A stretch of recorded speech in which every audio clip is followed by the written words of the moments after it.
They called him crazy. They called him jealous. They labeled him insecure.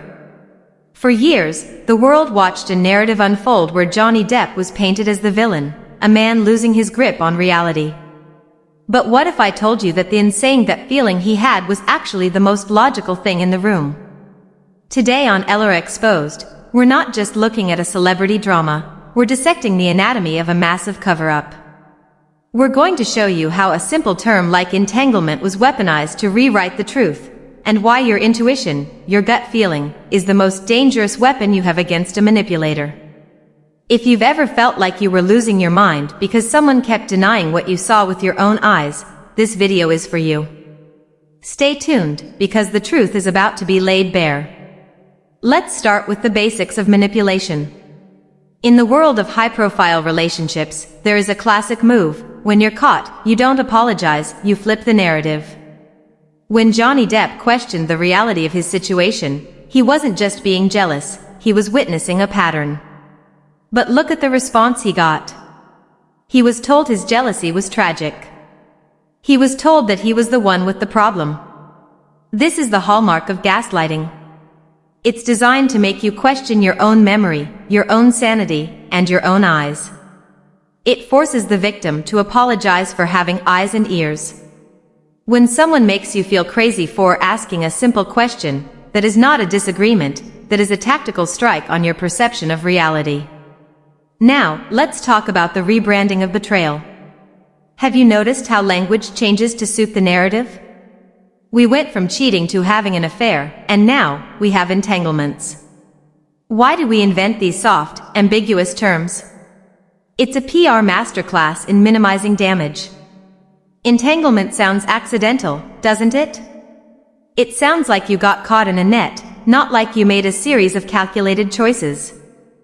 By changing the vocabulary, the manipulator shifts the focus from the action to the description. But let's look at the psychology behind it. Evolution has fine-tuned the human brain for millions of years to identify patterns. We are hardwired to perceive things that aren't immediately evident. That voice in the back of your mind isn't paranoia, it's your survival mechanism kicking in. When the facts on the ground, people visiting at night, secret meetings, unexplained absences, don't match the story you're being told, your brain starts sounding the alarm.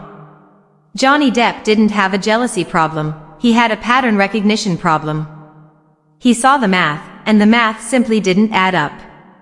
If you look at the testimony, the details are staggering. It wasn't one occurrence, it was a repeated, systematic erosion of trust. When we break down the timeline of events that Johnny witnessed, it becomes clear that he wasn't guessing. He was observing. The tragic irony is that in our culture, we tend to praise the person who keeps their cool and speaks with a polished, calm tone, even when they are lying. We mistake that calmness for innocence. But the truth is often messy. The truth is often painful. And the truth doesn't need to be packaged in fancy, poetic words like entanglement. Real accountability looks like a confession, not a linguistic exercise. So, what is the takeaway for us? It's not just about Johnny Depp. It's about the warning signs in our own lives. We live in an era where we are constantly exposed to curated images and perfectly crafted PR narratives. But your gut feeling? It hasn't evolved to care about PR. It cares about the truth. If you've learned anything today, let it be this: trust your ability to spot a pattern. When the words don't match the actions, look at the actions every single time. This is Elyra Exposed. We exist to strip away the PR gloss and look at the reality underneath. Make sure you hit that subscribe button and turn on notifications.